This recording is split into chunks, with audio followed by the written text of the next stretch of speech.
Morning, everyone. Follow that. That's a hard job, actually, so I'll do my best, particularly as I've got 5 minutes less than I thought I had, so I'm going to have to rattle through a bit. I'll just start by talking about Juliet, and then we'll get into the implications of what we learned. She's not really called Juliet, but it'll do. Juliet was in trouble. She had a huge council tax debt, massive rent arrears, just lots of other debts. Single mum with an 11-year-old boy who's about to go to secondary school, and she told us she was depressed and she'd had long-term mental health problems. She was worried about antisocial behaviour in her estate, and she was scared stiff of the neighbour. She'd been referred to, we counted about 14 different organisations, but I hadn't taken any of them up because it was just too overwhelming.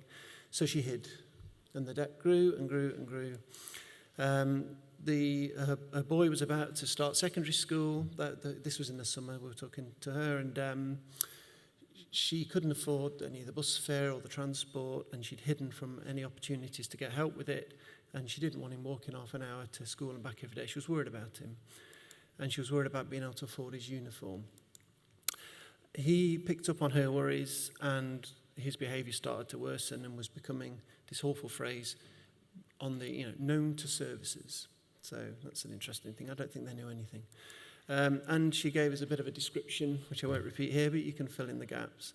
But what we actually knew about Juliet was that she had debt. That's all we knew as a local authority. So we chased her for the debt. So we sent her a letter saying, you owe us some money. And we sent her another one. And then we threatened action. Then we took action. And we decided we'd seen enough for this. So I run a small team that's trying to do big things. And we decided that we were going to intercept the bailiff and we would go instead. So we decided to use the debt as a trigger. So we rang Juliet and we said, look, we know you're in debt, but we're not chasing you for the money. Just how are you? And she burst into tears and said, no one's asked me that for years. We got to know her situation. We had a small team, so we had somebody from DWP in the room who had access to all of the IT, who said your benefits are way out. More on that later.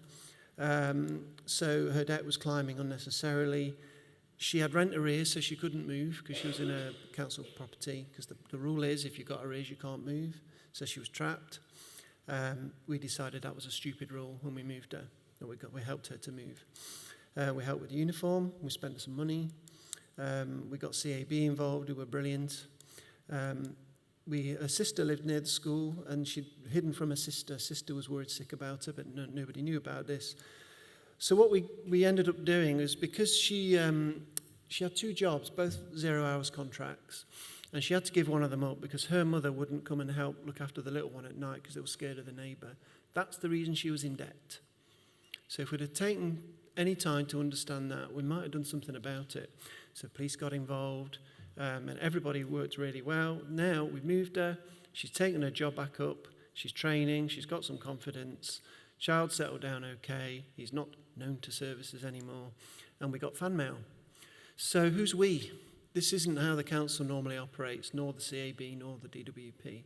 What we are is we decided to set up a small team just to grow a self-managed approach. I'm in awe of the previous presentation. This is a very pound shop version of it. We really are at the beginning. And what we decided to do was just to liberate a team. So we've got a council tax expert, a benefits expert, a private sector housing expert, and we got somebody from the housing company. And we said, as long as you don't break the law and do any damage, you can do what you like. And we gave them some money. They didn't really spend very much on sorting that out. 90 quid, bit of uniform, some bits and bobs, and a bit of attention, and a lot of care, and a lot of love, actually. Juliet's a friend now. So it's interesting that all the models of intervention were thrown out the window. Chasing the debt was futile. And yet we have a debt collection system predicated on people's unwillingness to pay. So this gave us an idea that we were going to do this more. We thought that was a bit of a result. So one of the illusions that we had to kind of shatter was that there was a choice between dealing with inequality and saving money. They're the same problem. But for years we thought there were different problems. We have less money, so we have to make the criteria tougher. So if people are wobbling and threatening to go into crisis, well, sorry, we're going to have to strip it back to those that were already in crisis. So guess what happens to the wobblers? They go into crisis, and we wonder why demand goes up. So we think there's not as neat as this, but there's a bit of a linear relationship between demand and thriving. So the more people that thrive, the less demand into core services. That's what we're working on. And it's interesting that the elected members love this, that concept. It's the officers that are struggling because they want to control things. So we're having a bit of a difficulty with that. Now, I won't go into those numbers specifically, but what we really want to do is just move this to there. So we're going to do some work that basically takes us from a position where there's high demand and not much thriving going on to the opposite. So we're not really looking introspectively at services. We're looking at people. We're getting to know people and communities. So there's different ways you can do change, and this is one of my cheesy diagrams, as my team referred to them. There's basically a relationship between the type of problem that you have and the way that you try to solve it. And none of these are bad or good. It's about applying the right thing to the right thing. So what we're finding is that there's a bunch of things that we could do a bit better. We could get a bit of efficiency out. We could perhaps create some capacity. But the problem is reform work was often seen as taking something we do and doing it more efficiently. But if it's, many of you know the wrong thing right to quote, well, there's an awful lot of that going on. And there was very little patience to do work that took a while to set up. If you look at that reform bit, the lead time before you start seeing benefits is quite considerable. It sort of tracks along the bottom. And I found one of the challenges that I talked about on the table, there's no patience to invest in work like that because we've got firefighting and improvement to do. So the program I'm running is doing the green stuff. I don't really care about the red and yellow. I'm not interested. Other people are doing that. Crack on. So what we're doing is essentially 3 phases, and I'm going to rattle through this a bit. So the first phase we've just finished. We don't care how efficient it is. We got that group of people together and we said, go knock it out the park. Go and help people. So when the bailiff's about to turn up, you go instead. So we took council tax as a signal, the debt as a signal, and we didn't assume anything. We just rocked up and said, hello, we know you're in debt, but we're not after the money. And guess what? People were really interested in talking to us. Apart from what was interesting, actually, is we sometimes rang people up and said, we can see you've got a debt, but we're not chasing you for it. We're trying to help you. And they'd hang up, and the switchboard would get a call. I've had a bogus call from the, council in helpfulness shocker. So we had to alert the switchboard to that. But we wanted to let's just learn how to be effective. Let's get the method right, and we'll worry about making it efficient later on, and we'll worry about the governance later on. How many of you have been involved in projects or programs where question one is, right, we need to get the governance sorted out? Couldn't give a stuff. We'll get onto that in a bit.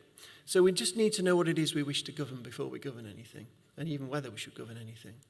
So what we want to do next is, yes, we need to take up the efficiency question. So let's work out what the teams need to look like. I've already learned a ton this morning just listening to the presentation, and I've been stalking a previous speakers for a little while. What are those roles and what are those processes?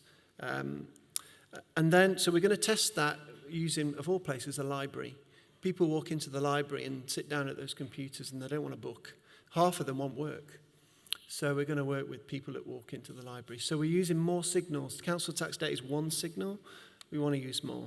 So that fleshes our method out, but it gives us some confidence as well. And we're going to develop a role, not unlike the roles we've heard about already. What I'm calling a generalist, but I want a better title than that. And then those people are just going to be able to do stuff, not just refer stuff on. And then we're going to do this in a community. We're getting some lottery money, hopefully, find out tomorrow. And we're going to do this in terms of governance, the community work, and everything. We're going to go to the most deprived community in Gateshead and work with our partners to do everything from scratch. Again, I could talk for hours on that. And then we make an informed choice. Do we want to make this normal everywhere? So there's a bunch of questions that we're going to ask. I won't go through them now because I haven't got time. So basically, what did we do in our little prototype? Well, we did a bunch of things. So we got a small team together. We agreed some basic principles, things like you don't refer this person on, you pull people that we need to this person. We don't give up on anybody. You make the decisions. If you struggle to make the decision, we'll help you, but you still make the decision.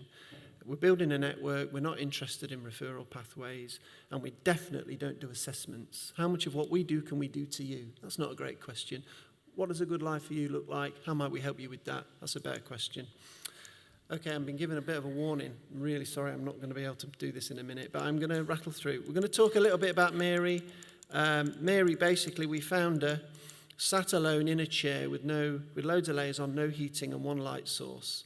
And we spent 1,600 quid and lots and lots and lots of visits turning her life around. The GP was convinced she'd have died, and we didn't do anything technical. All we did is we found her. We understood that she was being financially abused. The police were brilliant as soon as they got wind of it. And again, I won't elaborate, but we did lots of simple things autonomously, and I would say we saved her life. So I'm going to rattle through, but what we did in the prototype is we worked with 40 people. 15 of them, interestingly, from the council tax signal. But guess what happened? Just think about if you were in an organisation and you got wind of this. People started ringing us up. Now, if you've ever been in charge of change initiatives, normally people run away from you. Oh, God, it's the change people. But what we were getting were calls saying, we've got a case, and basically we took other people on. 30 of the 40 that we helped had lots of tangled up problems, but not a single problem that was holding them back, just lots of cumulative threads that were holding them back. 6 of them indeed had big problems and needed expert help. And if we didn't untangle the big problem, we wouldn't get anywhere with the little one. So really severe mental health issues, that sort of thing. I'm actually going to skip to this one because this is the key slide, and then I promise I'll get off the stage. We learned a bunch of things by working holistically with people and suspending all the rules apart from the law. And what we learned is that signals are a brilliant opportunity to save a lot of money. But we tend to work with triggers. We wait for things to happen. We wait for things to hit the fan before we do anything about it. But we have knowledge and we have intelligence, not just data. It's what we see, what we hear, and what the numbers tell us. Give us places to go. So we're going to work out which doors to knock on. We don't know a problem until we know its context. So this is critical.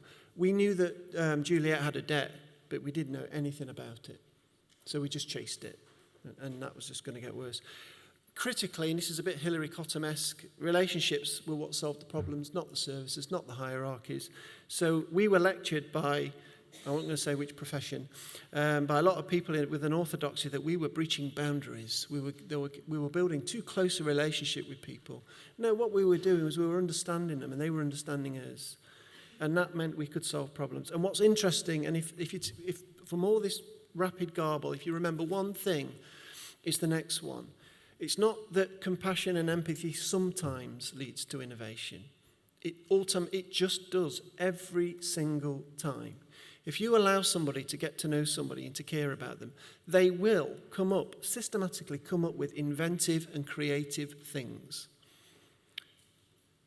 That's the key thing the team said. If you're going to this fancy thing in London, say that and don't say anything else. So that's what I'm going to do. The thing I would follow on from that is it has implication for commissioning. Toby will talk about this later, I know. But most of what we did was small, basic, easy. A brew, a gym pass, a bus pass. We got short shrift. You can't just give that stuff away. Well, 90 quid for Juliet went quite far, I thought. We need to rethink what we mean by control and by leadership. So, and the previous speakers did a better job than I could about that. The other thing I would say, again, I'm really trying to hurry, is that there's 3 types of interaction that we were finding that people have been subjected to. They're either intervened with, we know best, transacted with, here's a thing that we've bought in bulk, we hope you like it. And the thing in the middle, support, we're going to understand you and your nuances and your idiosyncrasies and your context. Austerity has butchered that middle one. It's butchered it because it's not statutory and it's not cheap. So the top one and the bottom one have survived pretty much to a degree. But the support stuff, the system is weakest where it needs to be strongest, basically. So what we were doing is just reintroducing support, and it wasn't difficult. It wasn't technical. And we found that most of the people that we worked with had a better life, having spent years of having a terrible one. I'm not going to dwell on the efficiency point. I think most of the people know that if we dwell on efficiency, we miss effectiveness. And final point, this has been hard. I've had a lot of scraps. I've had a lot of things thrown at me. The things that we did were really simple. Day one, we got the team together, briefed them in the morning. By the time they'd done the afternoon, they'd taken 2 cases on and helped them. Didn't take long for them to pick it up because it was simple. But culturally, dynamite. And you have to have thick skin and a lot of friends. So I've got the thick skin, I'm working on the friends. But it is really important when you do, previous speaker said this, you have to be brave and you have to put up with a lot of crap. So surround yourself with people that can help you, because it will be rocky. And my final slide, 6 points which I'd like to talk to the room about later, but I won't dwell on now. These are the questions that we don't have answers to. So I will leave it there because I'm feeling like I'm well overdue. But thanks for your attention and enjoy the day.